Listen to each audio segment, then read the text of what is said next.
2 lakh pound की lottery निकली, 2 करोड़ रुपया देने के लिए उस क्रिमिनल ने 20 लाख रुपए ले लिए इस लड़की से। आप आईटी का कोर्स करते हो, कंप्यूटर का कोर्स करते हो, आईटी वाले आपसे साल भर का या कॉलेज वाले साल भर का 1 लाख 2 लाख लेते हैं कोर्स कराने। ये 15 दिन के कोर्स का 1 लाख। 10वीं पास भी नहीं याद है लोग, बस उनको बेसिक सिखा देते हैं कि ये बोलो, ये फोन करो और फिर ऐसे ओटीपी के पैसे डाल दो अपने अकाउंट। तो इसलिए ओटीपी किसी को देना ही नहीं। दूसरा, किसी को अननोन लिंक को टच नहीं करना। और ये सिर्फ फाइनेंशियल नहीं, फिर आपकी प्राइवेसी, आपके प्राइवेसी भी गई, फाइनेंशियल भी गई। कोई कानून की किसी किताब में डिजिटल अरेस्ट का शब्द नहीं है ही नहीं। जब वो चीज है ही, एग्जिस्ट ही नहीं करती। जो भी डिजिटल अरेस्ट बोल रहा है फ्रॉड है, वो गवर्नमेंट सर्वेंट नहीं हो सकती। ये so called non state actors कौन है मैं बता दूं। अर्बन नक्सल, जैसे मोहम्मद, जैश ए मोहम्मद, लश्कर ए तोयबा। पाकिस्तान और आईएसआई क्या कहते हैं, इनके अपने हैं। आ गया सिलेबस में यूपीएससी में, और कोचिंग सेंटर को इसकी एबीसीडी नहीं पता है, जाने क्या पढ़ा रहा है। नमस्कार, मैं हूं पंकज कुमार मिश्र और आप ये स्पेशल ब्रॉडकास्ट देख रहे हैं वन इंडिया पर, और इसे आप मिस मत कीजिएगा। इनफैक्ट आपको करना भी नहीं चाहिए, क्योंकि ये आपसे जुड़ा है, मुझसे जुड़ा है, आपकी धन संपत्ति, आपकी प्राइवेसी से जुड़ा हुआ है। हम बात कर रहे हैं साइबर क्राइम की, साइबर फ्रॉड की। आपने डिजिटल अरेस्ट से लेकर आपके ऐप से, आपके बैंक अकाउंट से पैसे निकलने की कहानियां सुनी होंगी। ये स्थिति आपके साथ उत्पन्न ना हो जाए, इसलिए आज आपको ये ब्रॉडकास्ट देखना जरूरी बनता है। ये हमारा सौभाग्य है, हमारे साथ हैं उत्तराखंड के पूर्व DGP Shri Ashok Kumar ji. Ashok Kumar ji, one India से बातचीत करने के लिए अपना कीमती समय धन्यवाद पंकज जी, बहुत धन्यवाद। अशोक कुमार जी, आपने कई किताबें भी लिखी हैं साइबर सिक्योरिटी पर, साथ साथ आपका अपना जो नजरिया रहा है पुलिस विभाग में रहते हुए, आपने दोनों पक्षों की स्थितियां देखी हैं। साइबर क्राइम, साइबर फ्रॉड आज की डेट में कितना बड़ा खतरा बन चुका है पूरे देश के लिए? पहली बात तो यह है कि साइबर क्राइम की वॉल्यूम जी ऑलमोस्ट उतनी है जितनी बाकी सारे क्राइम की। अच्छा, बहुत तेजी से लेकिन फैल गया है इसका बहुत मतलब। तेजी से बढ़ा है। मैंने तो जनवरी फरवरी 23 में किताब लिख दी थी, साइबर एनकाउंटर्स, साइबर एनकाउंटर्स, जिसको पेंगुइन ने छापा है। अमिताभ बच्चन द ग्रेट ने उसका फॉरवर्ड लिखा है। अच्छा, हाँ अच्छा, जी। चलिए, तो बहुत बढ़िया। ये जो है, समझ लो 23 की डाटा बता रहा हूँ, 22 लाख कंप्लेंट थी साल भर में देश की। 22 लाख 22 कंप्लेंट, लाख। और एनुअल क्राइम देश का 15-16 लाख है। बताइए, मतलब हर क्राइम महीने उससे 2 लाख आगे निकल- कंप्लेंट। हाँ। बताइए। तो इतना तेजी से फैल रहा है, उसका जी। कारण है ना, साइबर क्राइम करने के लिए तो आपको फिजिकली तो जाना नहीं है। जी, दूर बैठे कहीं से। हाँ, आप चोरी करना है, लूट करना है, डकैती करना, मर्डर करना, तो कहीं जाएंगे ना मौके पे। जी जी जी जो जी, चोर जी, जाएगा तो उसे डर लगेगा जी जी, कि मैं पकड़ा गया तो पिटाई होगी, जी, मारा जी। जाऊंगा, हैं, जनता धुन देगी। जी यहाँ जी तो जी, आप हजारों मील दूर बैठ के साइबर क्राइम कर रहे हो। जी जी जी, ठीक है ना। हम्म। सब कुछ ऑनलाइन है, तो आपने 1000 लोगों को भेज दिया एक जाल, फिशिंग, उसमें से 20 लोग नेट में फंस गए। ठीक है, तो 20 क्राइम हो गए ना।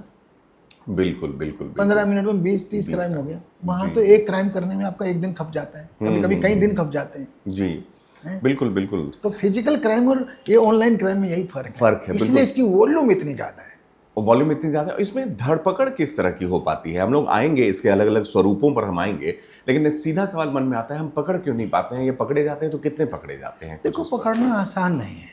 अच्छा, ठीक है। पहली बात तो फिजिकल फुटप्रिंट बहुत सारे होते हैं, ठीक है, और डिजिटल फुटप्रिंट भी होते हैं, बट बहुत कम होते हैं, और कॉम्प्लेक्स भी होते हैं, और कॉम्प्लेक्स होते जी जी। उसके हैं। लिए फिजिकल में technology- आपके पास मोबाइल नंबर की डिटेल्स हैं, फिर उसका सीसीटीवी फुटेज है, आना जाना गाड़ी के थ्रू आएगा, मोटरसाइकिल के थ्रू आएगा, कहीं वो सारे फिजिकल फुटप्रिंट है ना, जी, उसके जी। थ्रू आप ट्रैक कर लोगे। दूसरी बात, नॉर्मली फिजिकल क्राइम ना विद इन 100-200 किलोमीटर होता है। ठीक है ना, उससे दूर करना बहुत मुश्किल होता है। जी जी, ठीक है ना। यहाँ तो हजारों किलोमीटर दूर बैठा है आदमी, जी, और उसके फुटप्रिंट्स इतने मुश्किल है, कभी कभी वो उसकी लेयरिंग कर देता है, मतलब स्कूपिंग कर देता है। हाँ, स्पूफिंग। जी, मतलब जी, हाँ, जी। दूसरा ऐसा वहाँ लगेगा गए, कि वहाँ वो से कुछ और अमेरिका गया से कॉल आ रही है, लंदन से कॉल आ रही है, पाकिस्तान के नंबर, ऐसा जी, लगेगा। जी, जी। मतलब वो जो ये जो सब कर रहा है, तो कहीं और बैठा है। यस, नहीं बैठा कहीं अरुणाचल में है। जी जी जी, मैं एक केस बताता हूँ, मेरी किताब की पहली कहानी है जी, साइबर एनकाउंटर्स की। तो उसमें एक आदमी 70 साल का आदमी है, और वो अपने बेटा, वो बोर होता अकेला था घर में, उसके बेटे ने उसको फेसबुक ऑपरेट करना सिखा दिया। अच्छा अच्छा अच्छा, ठीक है, तो वो थोड़े दिन में उसका मन लगने लगा, हाँ, दिन भर बोर होते थे। एक दिन उसको एक रिक्वेस्ट आती है महिला की, 30 साल की महिला, लंदन से, अच्छा, फ्रेंड रिक्वेस्ट, वो उसको एक्सेप्ट कर लेता है। ठीक है, धीरे धीरे बात होती है, बढ़ती जाती है, उसके साथ इमोशनल होता जाता है। फिर उसने कहा कि मेरे चाचा जी एक प्रॉपर्टी मेरे नाम करना चाहते, मैं इंडिया आ रही हूँ।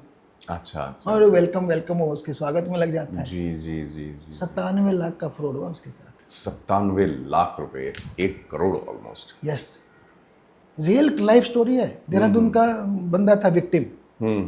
और जब हमने केस क्रैक किया, जी। क्रिमिनल अरुणाचल में बैठा था। अरुणाचल प्रदेश तो से, ना तो महिला थी, नहीं ना वो लंदन में बैठी थी। लंदन में थी। जी जी हैं? जी। तो ऐसी कहानियां होती हैं। बिल्कुल बिल्कुल। ये सुनकर कुमार साहब ऐसा लगता है कि जो कहते हैं ना कि prevention is better than cure, हमें अगर ये पहले पता होता तो हम ऐसे करते। इसके स्वरूप जो बदलते रहते हैं, आपने देखा होगा ये क्राइम ज़्यादा पुराना नहीं है। पिछले 10 सालों में मुझे लगता है या 5 सालों में इसकी जो संख्या बढ़ी, लोग अलग अलग ऐप इस्तेमाल करते हैं पेमेंट करने के लिए, सोशल मीडिया पर भी आप एक्सपोज हो जाते हैं।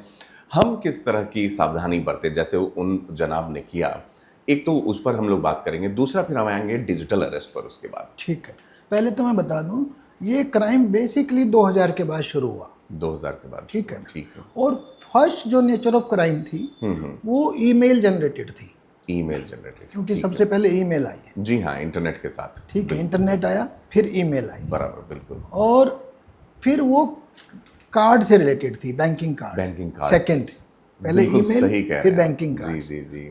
पर ये जो इतनी वॉल्यूमनेस संख्या में जब से आया ना, ये तब से आया जब ये सब कुछ हमारे मोबाइल पे आ गया, स्मार्टफोन्स के साथ, स्मार्टफोन्स के साथ, जी। और डिजिटल करेंसी के साथ। जब से बैंक डिजिटल हुए, जी, हमारा लेन देन डिजिटल हुआ, तो क्राइम भी डिजिटल हो गया। हाँ जी, हाँ जी, बिल्कुल नेचुरल है ना। बिल्कुल, भाई बिल्कुल। पैसा बैंक में है, पैसा बिजनेसमैन पे है, पैसा ज्वेलर पे, वहां जाएगा क्रिमिनल। अब पैसा ऑनलाइन है तो क्रिमिनल भी ऑनलाइन जा रहा है। जी जी जी तो जी। तब से इसकी वॉल्यूम लाखों में आ गई। बहुत जो बहुत। पहले इनिशियल स्टार्टिंग केस मैंने किए, इनको नाइजीरियन फ्रॉड कहा जाता था। अच्छा हाँ जी, अच्छा। क्योंकि ओके। सबसे पहले अफ्रीकन्स ने सीखा ये क्राइम। अच्छा। कार्ड की क्लोनिंग कर डाली। हाँ जी हाँ जी हाँ जी। आपने कार्ड दिया, उसको पैसा काटने के लिए, होटल में खाना खाया, 2000 रुपये काटने, वो अंदर जाके उसका क्लोनिंग कर लाया, आपको कार्ड वापस कर, जब बाद में पैसे निकाल इस्तेमाल कर रहा है। अच्छा, ठीक। जी हाँ, बिल्कुल। फिर लॉटरी फ्रॉड आए। ठीक है। उत्तराखंड का पहला लॉटरी फ्रॉड मैंने किया 2007 में। 2007 में। हाँ। तो मैं इसलिए कह रहा हूँ 2000 के बाद आ गया जी था हाँ, ये बिल्कुल बिल्कुल, एकदम और सही वो है। आनंदा होटल की अकाउंटेंट के साथ हुआ। आनंदा होटल जानते हो? जी हाँ, जी हाँ, काफी नामी गिरामी होटल है, बिल्कुल। 5 स्टार से बड़ा है। जी जी जी, कोई इसे 7 स्टार बोलते हैं, बड़े बड़े लोग जाते हैं। जी जी। तो उसमें उन्होंने उसको कि हम आपको जो है नोट बना के देंगे बड़े बड़े, 20,000, आपकी लॉटरी निकली है 2 लाख पाउंड की। अच्छा अच्छा अच्छा। 2 लाख पाउंड की लॉटरी निकली है ब्रिटिश गवर्नमेंट से। लॉटरी फ्रॉड बोलते थे इनको। अच्छा तो 2 लाख पाउंड में 2 करोड़। उसने सोचा मेरी तो लॉटरी निकलाई। लड़की खुश, यंग लड़की 20-22 साल की, जी, रिसेप्शनिस्ट थी। रिसेप्शनिस्ट नहीं, अकाउंटेंट थी। जी जी जी। कि मेरी तो लॉटरी निकल गई। उसने सब जगह डिक्लेयर कर दिया, बड़ी खुश। अरे तुमने लॉटरी खेली नहीं तो निकली कहाँ से? कहाँ से? ये तो सोचो। जैसे वो 70 साल का आदमी था, वो सोचना चाहिए था ना, लंदन में बैठी महिला मेरे को क्यों फ्रेंड रिक्वेस्ट भेज रही है, व्हाट, व्हाई, व्हेन, वेयर, ये सब लगाना चाहिए। बिल्कुल बिल्कुल। हमें साइबर क्राइम से बचना है तो। जी तो उसने जब लॉटरी आपने कहीं लगाई ही नहीं तो कैसे निकलाई? जी जी। जब आपने खेला ही नहीं तो तभी तो निकलेगी। कहीं आप पैसा थोड़ा बहुत लगाओगे तभी तो लॉटरी निकलेगी। लोग भूल जाते हैं, लोग कि ऐसा पैसे भूल के नाम जाते पर भूल जाते हैं। तो 2 लाख पाउंड की लॉटरी निकली, 2 करोड़ रुपया देने के लिए उस क्रिमिनल ने 20 लाख रुपया ले लिया इस लड़की से 2007 में। 2007 का 20 लाख आज 1 करोड़ के बराबर। आराम से, आराम से। और वो लड़की अपनी बेवकूफ़ में, यंग लड़की थी, उसको ऐसे कर करके 1-1, 2-2 लाख लिया कि बस ये दे दो, अब आपका आ गया, ये इतना रुपया दे दो, वहाँ फंसा हुआ है, ये टैक्स देना है, ये वो देना है, ऐसे आ गया। ठीक है, फिर बोला मैं इंडिया आ रहा हूँ, मैं आपको पैसे दूंगा। फिर मुझे कस्टम्स ने पकड़ लिया, कस्टम वाले छुड़वाओ, मुझे 2 लाख रुपये और दे दो। ऐसे ऐसे करके उससे 20 लाख ले लिए। और ये लड़की आनंदा होटल के ओरिजिनल अकाउंट से पैसा निकाल के देती रही, इस उसमें कि जब मेरा मिलेगा तो वापस कर दूंगी। तो फिर कभी आनंदा ने ट्रैक किया तो उसने FIR लिखाई। लड़की विक्टिम भी थी और क्रिमिनल भी थी, दोनों हो गया, क्योंकि उसने उनके साथ तो गबन कर लिया जी जी होटल के साथ। तो हमने गैंग पकड़ा दिल्ली से। दिल्ली में कहीं नाइजीरियन का एक अड्डा है ना। हाँ हाँ, दिल्ली में कुछ, वेस्ट दिल्ली में और साउथ दिल्ली में भी है काफी। साउथ दिल्ली में, साउथ उस एरिया से फाइनली मैंने 2 नाइजीरियन अरेस्ट किए। अच्छा। हाँ, और तब ये पूरा केस खुला। तो आज की डेट में जब से पैसा ऑनलाइन हुआ है, जी, तब से ये क्राइम बहुत तेजी से बढ़ गया। तब तो मतलब गिने चुने केसेस थे। आज तो रोज के एक जिले में रोज के आप समझ लो बिल्कुल है, बिल्कुल 50 केस होते होंगे। बिल्कुल बिल्कुल। तो उनको रजिस्टर करने की, इन्वेस्टिगेट करने की पुलिस की क्षमता ही नहीं है, क्षमता ही नहीं, वॉल्यूम इतनी ज्यादा है। बिल्कुल बिल्कुल। दूसरा आपने कहा नेचर ऑफ क्राइम। जी नेचर ऑफ क्राइम आपने जमताड़ा सीरीज देखी होगी। हाँ जी, हाँ जी, बिल्कुल। तो हमारे झारखंड से वो झारखंड से अलग ही जगह नाम पे है, नाम बदनाम कर रहे हैं। जी जी, जबकि झारखंड इसके लिए ज्यादा नहीं वैसे जाता उससे था। आगे निकल गया मेवात। अच्छा, मेवात उससे आगे निकल आगे गया है। निकल ओहो, क्योंकि वो 3 स्टेट में फैला हुआ है, हाँ, हरियाणा, राजस्थान, border। यूपी, हाँ जी, हाँ जी, हाँ जी। भरतपुर, मथुरा, अलवर, नूह, ये सब के नूह, सब। हाँ, जी ये सब जी, बहुत बड़ा साइबर बड़े क्राइम बड़े सेंटर बन गए जमताड़ा से भी। जी जी जी। तो यहाँ पे क्या होता है ना, साइबर क्राइम की ट्रेनिंग होती है। तो ये तो क्या समझे? इंडस्ट्री बना दी है इंडस्ट्री बना दी। मतलब आप आईटी का कोर्स करते हो, कंप्यूटर का कोर्स करते हो, जी। आईआईटी वाले आपसे साल भर का या कॉलेज वाले साल भर का 1 लाख 2 लाख लेते हैं लेते हैं, बिल्कुल। कोर्स कराने का। हाँ। ये 15 दिन के कोर्स का 1 लाख ले लेते रिटर्न ज्यादा प्रॉमिस करते होंगे। हैं। और होता ही है। जेल तो भी 15 दिन में उनको नई मोडस ऑपरेंडी सिखा देते हैं। जी जी। इस क्राइम के नेचर में जो बोलना चाह रहा हूँ, समझो पुलिस के एंगल से। हाँ जी, बिल्कुल, हम जरूर सुनना चाहेंगे उससे। मैं यही है मेन पॉइंट जी, कि नया तरीका। हर 15वें दिन, हर महीने एक नया तरीका आ जाता है। सही कह रहे हैं, इसके तरीके ही बदलते रहे हैं बार बार। तो आपका यही सवाल था ना। हाँ, तो उसके कारण ये है, ये नहीं है कि बहुत हाईटेक लोग हैं, 10वीं पास भी नहीं आधे लोग, बस उनको बेसिक सिखा देते हैं कि ये बोलो, ये फोन करो और फिर ऐसे ओटीपी के पैसा डाल लो अपने अकाउंट में। कई कहानियां ऐसी हैं। अभी तो लेटेस्ट आप देखो, इतने सारे ये पकड़े गए ना म्यूल अकाउंट वाले, जी जी जी। फेक अकाउंट वाले। हाँ हाँ। तो अब पता चल रहा है, पहले हमने जो क्रिमिनल पकड़े जैसे, तो देखते थे अपराधी खाता किसी मजदूर के नाम है, जी जी जी जी है ना। तो हम मजदूर को छोड़ देते थे कि यार इसको तो मिल नहीं रहा, फायदा तो कोई और उठा रहा है। तो इससे तो उसने धोखाधड़ी से करके वो अकाउंट खुलवा लिया। जी जी। अब पता चल रहा है कि इन्होंने म्यूल अकाउंट वालों को भी पैसा देना शुरू कर दिया। अब वो भी मल्टीप्लाई कर रहे हैं, वो भी आ रहे होंगे, तो वो भी तो क्रिमिनल बन गए। अब जो ही आपने पैसे का शेयर लिया, आप क्रिमिनल। जी जी जी। तो जो आपका शुरू का सवाल था कि बैंक्स और टेलीकॉम सर्विस प्रोवाइडर, ये दोनों भी बड़े पार्टी हैं इस क्राइम में, कहीं ना कहीं इनके को एक्यूज्ड है। अच्छा, बैंक्स भी और ये टेलीकॉम मतलब मैं आता हूँ वहाँ पे, देखिए एक तो होता है आपकी बोनाफाइड मिस्टेक हो जाए जी, कि आपको पता नहीं चला, ऑनेस्ट मिस्टेक कि हाँ भाई ये हुई गलती, तो वो वहाँ पे क्राइम नहीं है। पर जब आप पार्टी बनते हो, आपको पता है एक अकाउंट कल खुला था और उसमें 1 करोड़ के ट्रांजेक्शन हो रहे हैं, कहाँ जा रहे हैं, आप कुछ उसको फ्लैग नहीं कर रहे, किसी भी बैंकर को पता चल जाएगा। जी जी जी, आराम से। तो आरबीआई ने गाइडलाइन निकाली, सस्पिशियस ट्रांजेक्शन। अच्छा, आप ऐसे ट्रांजेक्शन को सस्पिशियस ट्रांजेक्शन में रखिए, रेड फ्लैग करिए, साइबर वालों को बताइए, तो आप जांच करेंगे 2 दिन में पता चल जाएगा आपको कि फेक अकाउंट है, म्यूल अकाउंट है, ऑपरेट कोई और कर रहा है। आप बुलाइए, केवाईसी आपने फर्जी कर दी है, बताइए, हैं संलग्न सारे जो आईडी वाईडी देखे हो सब, वो ऑपरेट ही नहीं कर रहा आईडी वाला। वैसे तो आप साइन मिलाने में 20 चीजें करते हो, जी जी, पर ये भी तो देखो ना, खाता किसके नाम और पैसा कौन निकाल रहा है। जी जी, वो सब तो उनको पकड़ना तो चाहिए। सारे के सारा साइबर क्राइम ये फेक अकाउंट्स के थ्रू हो रहा है, म्यूल अकाउंट्स के थ्रू हो रहा है। तो ये सारी जिम्मेदारी बैंकर की है, जी जी, होनी चाहिए। हाँ, तो आरबीआई ने गाइडलाइन बनाई है, हम शुरू से पीछे पड़े थे। 2023 में मेरी किताब आई, जैसे आज 3 साल हो गया। जी तो जी, तब से तो पीक पे जा रहा है क्राइम, हर साल डबल होता जा रहा है। ठीक है, अभी गवर्नमेंट स्ट्रिक्ट हुई है, आरबीआई ने कुछ गाइडलाइंस लगाई, तो कुछ तो रोक लगी है। बट मुझे लगता है प्राइवेट बैंक अभी भी अपना कस्टमर बेस बढ़ाने में या किसी तरीके से इस पे अभी भी शिकंजा जितना कसना चाहिए उतना नहीं कसा है। बिल्कुल। फिर आइए टेलीकॉम सर्विस प्रोवाइडर।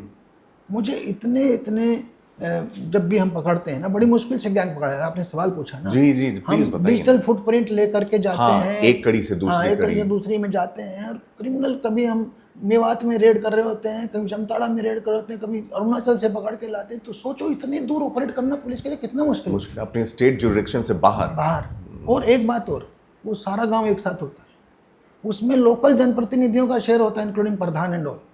बताइए, तो अगर पुलिस जाती है उसको उठा के अटैक कर देते हैं, पथराव कर देते हैं, दूर से रैकी कर रहे होते हैं। जी, तो मैं जब जाता हूँ तो अपने भी 15-20 आदमी भेजने पड़ते हैं। जी, लोकल पुलिस को भी कोशिश करके कहते हैं भी आप भी हमारा साथ दो, नहीं तो हम पिट ना जाए। जी जी, बड़ी मुश्किल से अपराधी पकड़े जाते हैं, इनको पकड़ना आसान नहीं है, और सजा बहुत कम। जी हाँ, इसका भी एक आप आईटी एक्ट डिवाइन, देखोगे 3 साल की सजाएं हैं बताइए 3 साल में तो। Most of this. इसलिए फिर वो 420 फ्रॉड और इस सब में डालना पड़ता है। जी ये जी तो हो जी। ही रहा है साथ ही साथ। ये फ्रॉड तो फ्रॉड है, ऑफलाइन हो या ऑनलाइन हो। बिल्कुल बिल्कुल तो बिल्कुल अब ये सब सेक्शन में फिर इनको जेल भेजा जाता। फिर अभी जाके जुडिशरी ऑनरेबल सुप्रीम कोर्ट ने भी कहा कि बड़े अपराधी हैं, इनको आसानी से बेल ना दी जाए। हाँ जी हाँ जी, तो ये अगर शुरू से इनको समझ आ जाता, क्योंकि जजों के साथ ही फ्रॉड हो रहा है। होने लगा उनका, बिल्कुल अब तो हर हमारे चीज हाई में। कोर्ट के जस्टिस और चीफ जस्टिस के नाम की फेक आईडी से वो करते थे, जी पैसा मांगते थे। तो तब उन्हें समझ आया कि भैया कितनी इनको बड़ी आसानी चीज़ से बेल ना दी जाए, उनको छोटा मोटा अपराधी समझ रहे थे। जी हाँ सर, ये जो स्थिति जो उत्पन्न हुई है इससे चिंताजनक तो जरूर है, लेकिन इसकी अपनी लिमिटेशंस भी हैं, बाउंडेशंस भी हैं। और जिस तरह से आपने कहा कि 15 दिन में एक नया मॉडस ऑपरेंडी लोगों तक वो मैसेज पहुंचाएं कि आप सतर्क रहें, उससे पहले एक नया तरीका आ जाता है। तो ये बहुत जो, और आजकल के दिनचर्या में ये घुस गया है। आप अपना सेकेंड हैंड सामान कुछ अगर डिस्कार्ड भी करना चाहते हैं, आपने उसको किसी वेबसाइट पर डाला कि हम इसे बेचना इसको OLX फ्रॉड बोलते थे। OLX फ्रॉड, वो चालू हो गए। मैं उसका भुक्तभोगी हूँ। और फोन इस तरह के आ जाते हैं कि मैं जी आर्मी में पोस्टेड हूँ तो मैं नहीं कर सकता हूँ, ये आप दीजिए। तो ये OTP डालने वाली जो, जिससे लोग जागरूक हुए कि आप पेमेंट करने के लिए OTP नहीं यूज होता है, रिसीव करने के लिए। एक तो ये आया, और दूसरा अब आजकल आ गया है डिजिटल अरेस्ट। ये काफी चीज वृद्ध लोगों को टारगेट किया जा रहा है। पहली बात तो हमें ना OTP तो किसी को देना ही नहीं है। वो आपसे OTP मांगता है ना कि मैं आपके अकाउंट में पैसा डालना चाहता हूँ। जी जी जी, आपके अकाउंट में डालने के लिए OTP की जरूरत ही नहीं है। वो तो बिल्कुल। निकालने के लिए OTP की हाँ जरूरत जी है। हाँ जी, तो पेमेंट इसलिए OTP किसी को देना ही नहीं है। दूसरा, किसी को अननोन लिंक को टच नहीं करना है। आपने अगर अननोन लिंक टच कर दिया तो हो सकता है आपका पूरा मोबाइल क्लोन हो जाए। क्लोन हो गया तो आपके फोटो, वीडियो, OTP, मैसेज सब उसके पास गए। और ये सिर्फ फाइनेंशियल नहीं, फिर आपकी प्राइवेसी, आपके प्राइवेसी भी पर्सनल गई, चीजें फाइनेंशियल भी गया, सब कुछ फाइनेंशियल चला भी गया। गया, बिल्कुल। तो ये दो बड़ी बातें। अब आपने डिजिटल अरेस्ट पूछा जी। फिर बाकी सावधानियों और सावधानियों की बात करेंगे। हाँ जी हाँ जी। डिजिटल अरेस्ट एक ऐसा फ्रॉड है जो आदमी के फियर साइकोसिस का फायदा उठा रहा है। फियर साइकोसिस का बताइए। ठीक है ना। हम साइबर क्राइम के जाल में बेसिकली 3 चीजों की वजह से फंसते हैं: ग्रीड, फियर एंड क्यूरियोसिटी। जी जी ठीक जी, है। जी। या तो हमें लालच है जी, पैसे का, देंगे। या जैसे वो 30 साल की लड़की का है? या डर है मुझे, कि मेरे अंदर कोई डर फैला हुआ बैठा है कि CBI आ जाएगी है, या मेरे को ED रेड ना हो जाए, इनकम टैक्स रेड ना हो जाए। डर ही तो है आपकी, हाँ जी, बिल्कुल बिल्कुल। जिसका वो फायदा उठा रहा है। और तीसरा लालच, ग्रीड।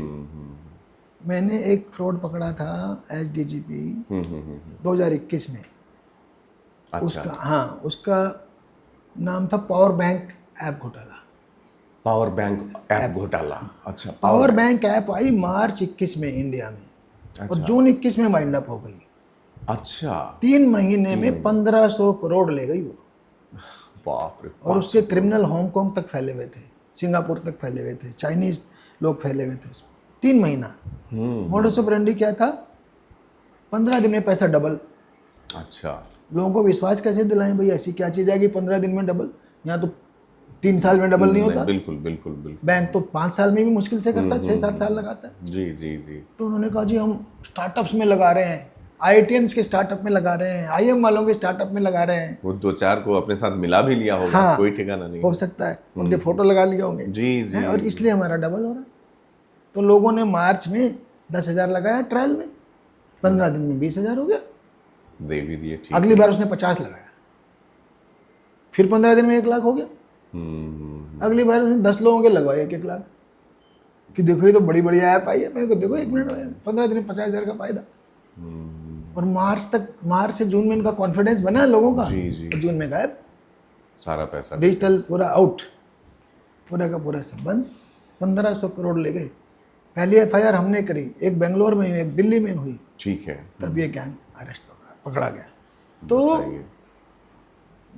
कहाँ था सवाल हमारा? जी, हमारा सवाल था कि किस तरह से इस पर डिजिटल अरेस्ट के मामले में बात हाँ, करते हैं। तो मेरा मतलब है ये जो मैं ये सवाल था कि ये ग्रीड, क्यूरियोसिटी और फियर, उसका फायदा उठा रहे हैं। जी जी। तो ये आपका ग्रीड है ना कि मेरा 15 दिन में डबल हो जाएगा। जी, बिल्कुल बिल्कुल। कोई बोलेंगे कि हम आपको वो कराएंगे, ऑनलाइन इन्वेस्टमेंट कराएंगे, और आप एक साथ 50 गुना आ जाओगे 2-3 साल में ही। जी, वो सब जी, लालच में फंसते जी, हैं। जी। तो हाँ, इतना हाँ, आसान बिल्कुल हो तो सही दुनिया कहा। वही कर लेती ना। बिल्कुल, कि दुनिया ऐसे बिल्कुल। रोज पापड़ क्यों बेलती? बिल्कुल ये हैं? शॉर्टकट्स पैसा बनाने के लिए तो अपनाने इतने पापड़ बेलने का जी, पड़ते हैं, जी। तो इसे इतने आसान थोड़ी ही शॉर्टकट। बिल्कुल, आपको बिल्कुल। शॉर्टकट के साथ उसके वो सवाल लगाओ, what, why, when, where, how. बिल्कुल, ये ध्यान रखना बहुत ज़रूरी हो जाता है और इन्हीं 3 फैक्टर्स की वजह से आपने जो हाँ, कहा। तो जी। डिजिटल अरेस्ट वो चीज़ है जो आपके फियर साइकोसिस का फायदा उठाती जी, है। जी, जी। क्योंकि मैं ऑन रिकॉर्ड आपके चैनल के माध्यम से बताना चाहता हूँ कि डिजिटल अरेस्ट नाम की कोई चीज़ है ही नहीं। अच्छा। It is 100% fake, not 99, 100% fake. कोई कानून की किसी किताब में डिजिटल अरेस्ट का शब्द नहीं है। समझे आप? जी, जी, चाहे बहुत पुलिस ज़रूरी हो, है। चाहे सीबीआई हो, चाहे ईडी हो, ईडी कोई चाहे भी नारकोटिक कंट्रोल ब्यूरो हो, चाहे इनकम टैक्स हो, जितनी भी एनफोर्समेंट की एजेंसी हैं, ये लोगों को पकड़ती हैं। अरेस्ट का तो इन्हीं को अधिकार है। जी, जी और डिजिटली और ऐसा डिजिटल कुछ अरेस्ट कोई है ही नहीं। जब कानून में होगा तभी तो कर सकते हैं हम। हम्म। पुलिस को कहे कि आप डिजिटल अरेस्ट कर लो, जब है ही नहीं भाई ऐसी कोई टर्म। ये तो अपराधियों ने बना दी और आपके डर की वजह से आप उसको मान के बैठे हो। जी, जी। वो बोलेंगे आपकी तो ड्रग्स का पैकेट पकड़ा गया, आपके बेटे ने मंगाया था, पार्सल पकड़ा गया, अब आप डर के बैठे हो। जी, जी, और आप यहाँ से हिलना मत, नहीं तो ये वो पुलिस की वर्दी में होता है। जी, भाई जी, जब जी। बीच में लोगों ने कहा वेरीफाई कर लो, यार वेरीफाई की जरूरत ही नहीं है। है ही नहीं है। जब वो चीज़ है ही, एग्जिस्ट ही नहीं करती। जो भी डिजिटल अरेस्ट बोल रहा है फ्रॉड है, वो गवर्नमेंट सर्वेंट नहीं हो सकता। जी, जी, जी, जी। क्योंकि ऐसी कोई कानूनन चीज़ ही नहीं एग्जिस्ट करती देश में। कितनी पते की ये बात है कि कानूनन ये है ही नहीं। है ही नहीं। और फियर साइकोसिस की वजह फियर से। साइकोसिस का फायदा उठा के करोड़ों करोड़ एक आदमी से मैं देख रहा था, एक क्राइम 20-21 करोड़ ले लिया। जी, जी, जी, जी, जी, बिल्कुल। कुमार साहब, आप खुद पर्सनली इस पर बहुत काम कर रहे हैं, आपके पास एक लंबा एक्सपीरियंस है, आपने किताबें लिखी हैं, आपका दूसरा संस्करण भी किताब का आ रहा है डिजिटल फ्रॉड्स पर, साइबर क्राइम का, cyber crime, encounters. Cyber encounters पर। बिल्कुल, आप देखिए किस तरह से आपने एनकाउंटर शब्द का उसमें इस्तेमाल किया है ताकि वो दोनों ही लीगल और हमारे एंड से भी वो दिखे। इसमें जब भी मुझे लगता है as a author, as a former serviceman, आप ये पहल ले रहे हैं, मीडिया की भी जिम्मेदारी बनती है। जैसे एक ज़माना था जब ऑनर किलिंग्स की बात होती थी, मीडिया ने उस समय लिया कि हम इसे ऑनर किलिंग नहीं बोलेंगे, there is no honour in it, तो हम अब उसे डिसऑनर किलिंग बोलते हैं। उसी तरह से हमें डिजिटल अरेस्ट के नाम के आगे भी फ्रॉड डिजिटल अरेस्ट कहना चाहिए हर बार, क्योंकि हमारे बहुत अच्छा आइडिया है, जिसे लोग समझे कि फ्रॉड है, फ्रॉड है, वो नाम ही जबान पर आना चाहिए सीधा। क्योंकि डिजिटल अरेस्ट नाम से मेरी मम्मी बिहार में बैठकर डर जाएंगी, मेरे पिताजी बोलेंगे हाँ कुछ भी हो सकता है, और वो फंस भी सकते हैं। तो इसके डर तो हमेशा बना रहता है। जब ऐसी स्थिति उत्पन्न हो जाए कुमार साहब, क्या किया जाना चाहिए? पहले तो लोग अपने आसपास के लोगों को बताते नहीं है कि हमारे साथ ऐसा हो गया है, फिर 1-2 फ़ोन नंबर पर फ़ोन करते हैं जो उन्होंने देखा है, डिटेल भी पूरी नहीं दे पाते हैं। इसमें क्या ऐसा हो सकता है कि पकड़े जाने की जो है रिकवरी की जो प्रोसेस है, लेकिन आप लोगों को पता तो चले, हो सकता है आप उसको सॉल्व करने के बहुत नज़दीक हो। क्या कर सकते हैं हम लोग? आप सिर्फ डिजिटल अरेस्ट का बोल रहे हैं, नॉर्मल साइबर फ्रॉड की अगर हम साइबर बात करें। फ्रॉड की बात। जी, जी, जी। डिजिटल अरेस्ट का तो मैंने कह दिया कि ऐसा कोई भी बंदा है ही कहता है तो आपको देना ही नहीं है पैसा। बोले आप करते रहो मुझे डिजिटल अरेस्ट, डिस्कनेक्ट कीजिए फ़ोन और काट ब्लॉक दीजिए कीजिए और आप आराम से फ्री घूमिए, जहाँ जाना वहाँ जाइए, आप अरेस्टेड मत रहिए, अपने कमरे में मत रहिए, खूब घूमिए। ठीक है। ठीक, ठीक। अब आपके साथ साइबर क्राइम हो जाता है जी। तो सबसे पहले 1930 एक हेल्पलाइन है 1930, 1930 उस पर फ़ोन कर दीजिए। उसका एक ऑनलाइन पोर्टल भी है, cyber crime portal of India. वो उसको खोल के उसमें भी भर सकते हैं कंप्लेंट, या इसको टेलीफोनिकली भी नोट करा सकते हैं। अच्छा, ठीक है। फिर अगर बड़ा केस है तो जरूर आप अपने स्टेट के साइबर पुलिस स्टेशन में, जो भी नियरेस्ट साइबर पुलिस स्टेशन, ठीक है। उसमें रिपोर्ट करिए। और जहाँ बहुत अर्जेंट है, भाई कोई वुमेन की प्रॉब्लम है, कुछ हो रहा है, तो आप लोकल पुलिस स्टेशन में भी जाके कर सकते हैं। हाँ, क्योंकि आपकी प्राइवेसी भी कई बार एक्सपोज हो तो जाती है। बैन नहीं है।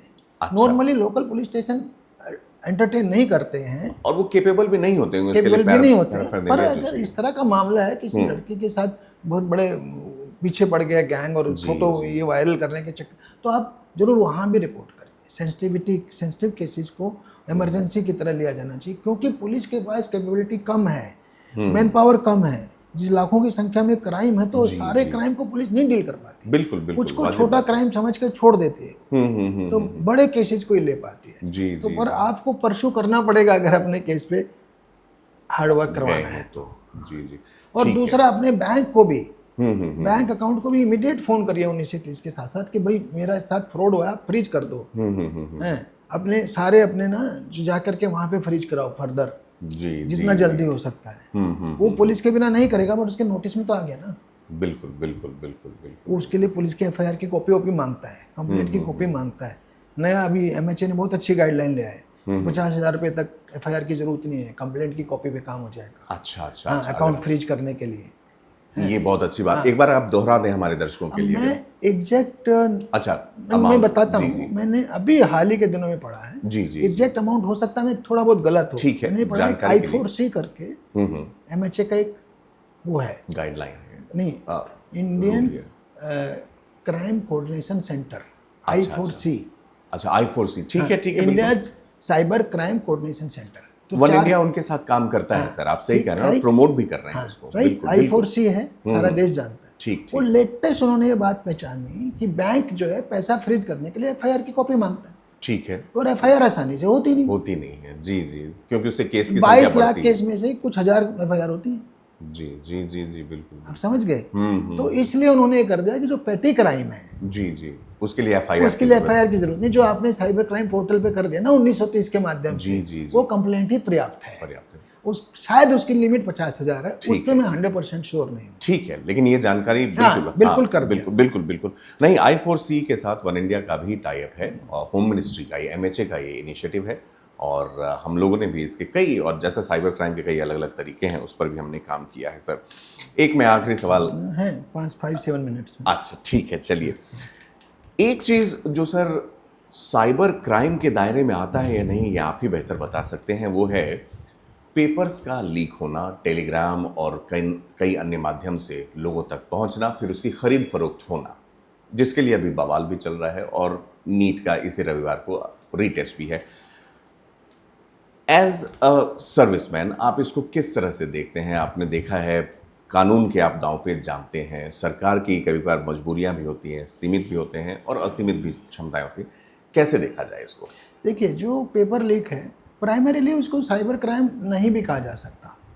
अच्छा एक्सेप्ट ठीक है। कि ऑनलाइन एग्जाम है उसमें जब फ्रॉड हो रहा है तो वो साइबर क्राइम कहला सकता है, क्योंकि डिजिटल है वो सारा। ठीक है, जब आप आंसर भी लिख आंसर रहे भी हैं डिजिटली कंप्यूटर दे पर, रहे हो, जी जी, वो साइबर क्राइम कहा जा सकता है। अदरवाइज आज की तारीख में तो सब जगह कंप्यूटर तो जुड़े ही हुए हैं। जी जी जी जी, primarily it is a fraud. ठीक है, क्राइम है, फ्रॉड का क्राइम है जी जी, कि धोखाधड़ी से पेपर को हासिल करना और फिर उसको स्प्रेड करना, बेचना विभिन्न माध्यमों से। ठीक है ठीक ठीक है ना। तो वो पेपर जो है, मैंने उत्तराखंड में पेपर लीक स्कैम को हैंडल किया है हमारी एसटीएफ के थ्रू। अच्छा, 4-5 केस हमने दर्ज किए, 90 लोगों को जेल भेजा। 90 लोग इसमें पकड़े गए। यस। तो जो नकल माफिया बोल लो, 90 पीपल वर अरेस्टेड। तो ये जो केस है, पेपर लीक कहाँ से होगा?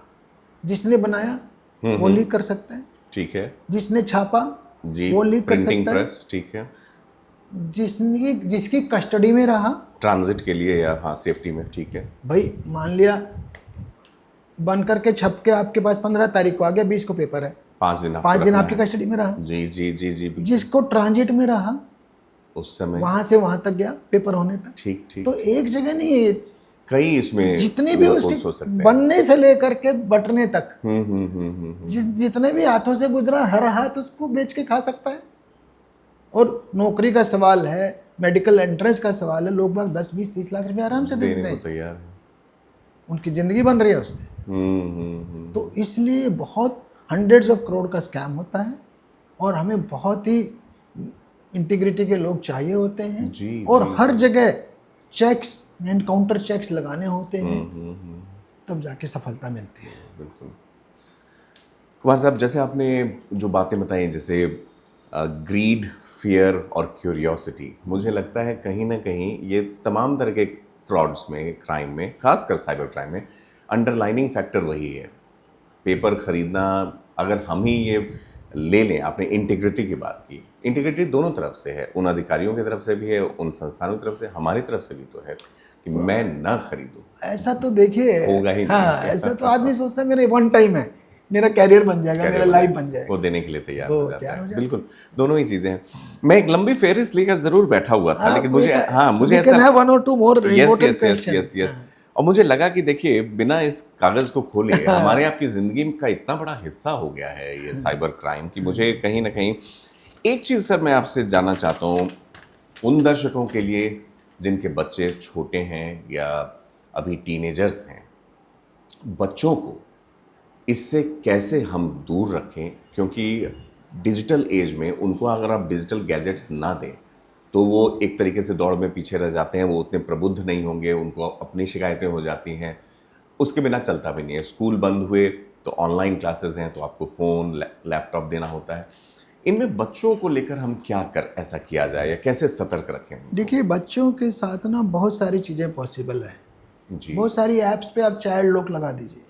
चाइल्ड लॉक लगा सकते हैं, ठीक है ठीक है। भाई जैसे इवन पोर्न ऐप्स है जी जी जी जी। तो आप चाइल्ड लॉक लगा दीजिए, ठीक है। जी जी। फिर जैसे उसे एडिक्शन ना हो, जो पढ़ाई की चीज़ें सिर्फ उतना ही करे।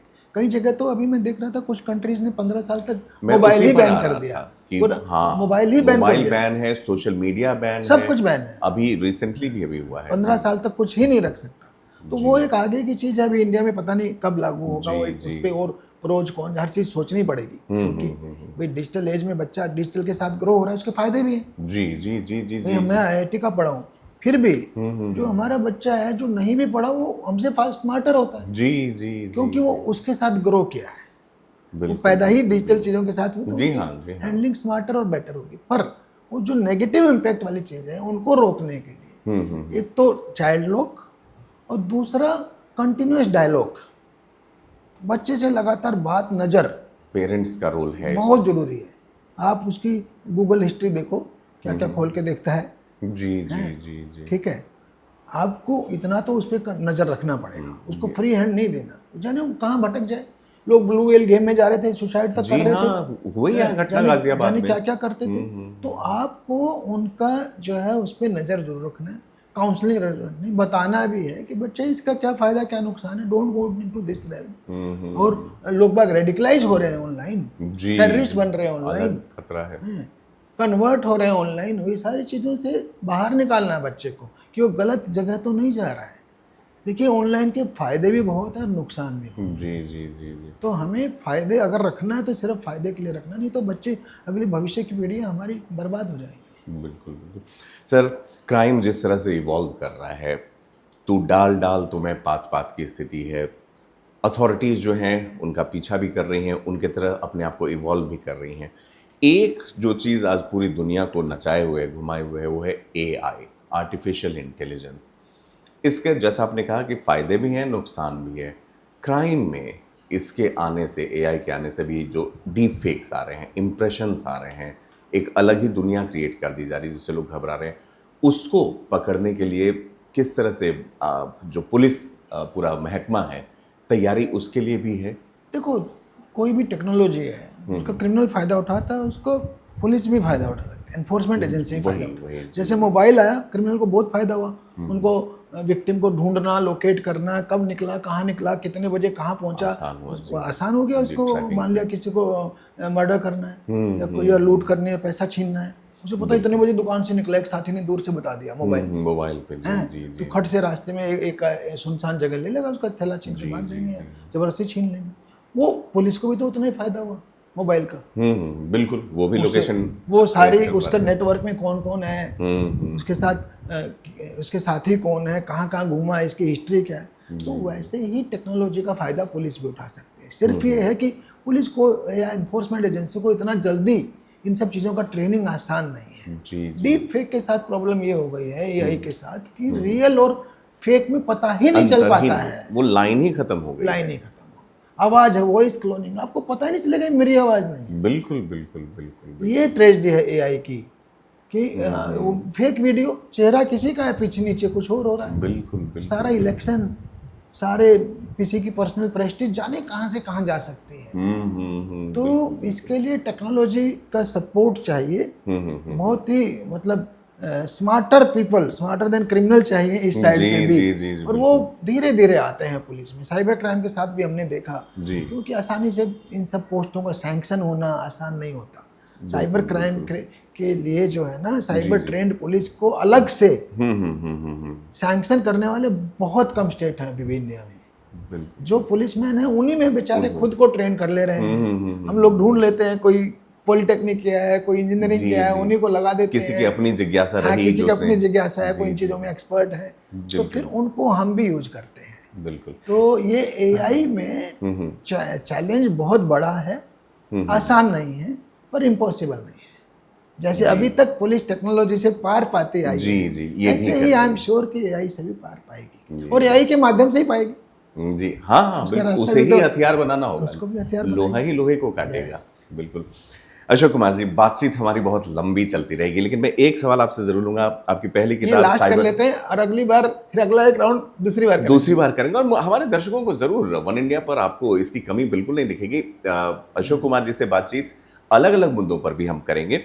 एक जो चीज़ है, मैं एज अ रीडर भी, मुझे किताबों का शौक भी, और मुझे लगता है हमारे दर्शक भी लिखित रूप में देखना चाहेंगे। साइबर एनकाउंटर्स आपकी पहली किताब थी, 2000। ये पहले मेरी खाकी में इंसान, खाकी खाकी में इंसान, खाकी में इंसान, वो अच्छा। 2009 में आई थी। 2009 में आई थी, फिर आपने 2023 में लिखी। 2014 में मेरी आई internal security of India, Bharat की आंतरिक सुरक्षा, अच्छा, जो ठीक है। आतंकवाद, नक्सलवाद, कश्मीर, नॉर्थ ईस्ट, इन पे चर्चा करती है। ठीक है, ठीक ठीक है। है। आपके और सर्विस के 2000 दौरान आपके हाँ, एक्सपीरियंसेस और 2023 में ये आई। 2023 में ये साइबर, तीनों सर्विस के अनुभवों पे बेस्ड है, जो साइबर एनकाउंटर। बिल्कुल बिल्कुल बिल्कुल। और तो वही देखिए किस तरह से परिदृश्य भी बदला। जो हम पहले खतरा मानते थे कि ये खतरे हैं, नक्सलवाद और ये, उससे तो सरकार पार पा रही है, साइबर एनकाउंटर, और अब अगला संस्करण भी आ रहा है। इन किताबों को एक तो हम कहाँ प्राप्त कर सकते हैं? एज अ रीडर मैं आपसे पूछ रहा हूँ। अमेजोन पे मिल जाएंगे। अमेजोन पे मिल जाएंगी।